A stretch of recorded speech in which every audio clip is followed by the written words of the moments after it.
Yeah, on a quick one, Governor Rotimi Akeredolu will be remembered for championing the end of Fulani herdsmen activities in the south. Many people have died because of the deadly herdsmen attack. Properties worth millions of dollars have been destroyed by the killer herdsmen activities. Not everybody would have had the courage to supervise and implement the Asaba Declaration. If not for people like the governor of Ondo State, Mr. Rotimi Akeredolu, the Asaba Declaration wouldn't have happened. Most of the time, people don't know that the people at the end of affairs are like the gods of the association. The reason is that their decisions would either make or mar people's general opinion. Nigerians were expecting anything that would rescue them from the killer herdsmen. I believe that some of the victims during their encounter during their encounter with the herdsmen would be crying and pointing fingers at the government who don't do anything to save their lives from the evil blood-sucking demon killer Fulani herdsmen. But the leadership of the southern governors, led by the fearless Rotimi, conceived and came up with the strongest decision against the blood-sucking groups who were only interested in splitting the innocent blood of harmless and unsuspecting Nigerians. The Asaba gathering was organized and championed by Rotimi against all odds. Intimidation, backbiting, threats to life, etc., etc., and making sure that the deadline was mapped out. Not many leaders would have done what he did. Some would have surrendered to pressure from the powers that be, assuming that the governors or the Imo State governor was the head of the organization. This bill would have died in the incubator because it's only the leadership of the southern state governors that has the right to convene a meeting. What a strong and formidable political leader we have in the south.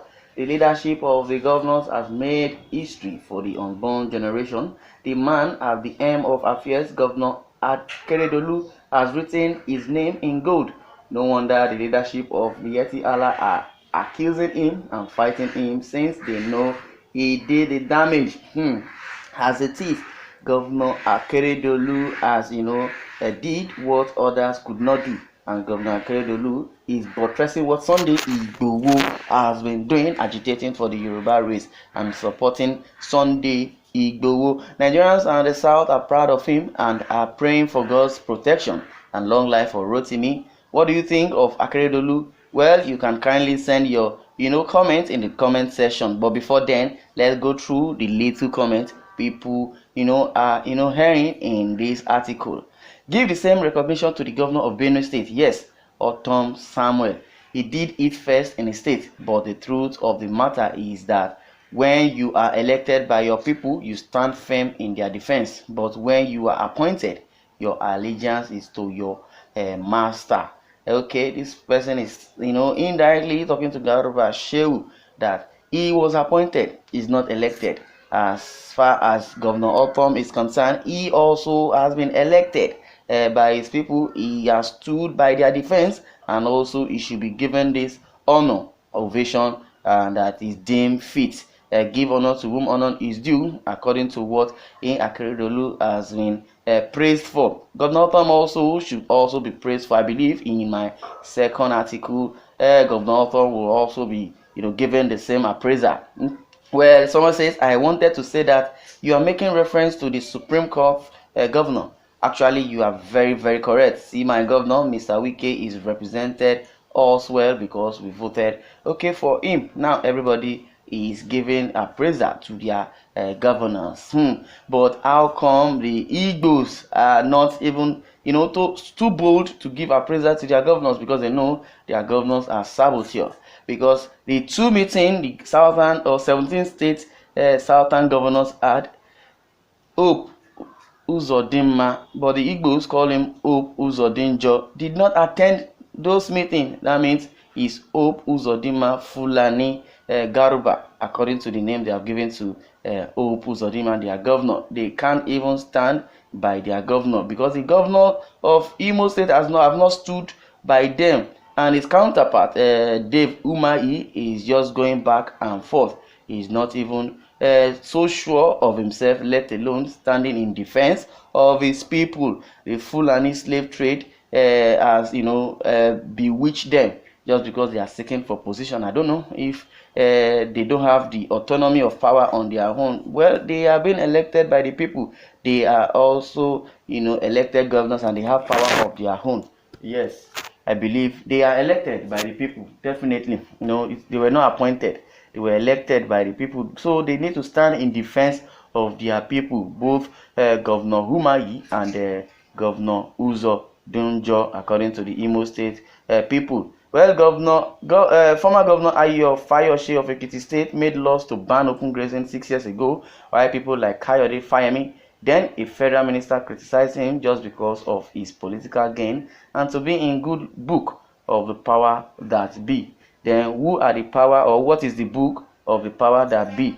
I don't know, because this present administration is in the black book of the nation, or rather is in the black book of Guinness World of Record, because the international community already know that the present administration of President Muhammadu Buhari is nepotistic in his agenda, and also his genocidal attack on the people of Nigeria. He has refused to proscribe the Fulani herdsmen, the Boko Haram and the bandits, unknown gunmen, kidnappers. He has refused to proscribe them terrorists. Meanwhile, the United States that is selling ammunition to them just because they know Boko Haram is a terrorist group, and they said the indigenous people of Biafra, IPOB, and the Yoruba agitators, or the agitators in the land, are not terrorists, because they are harmless.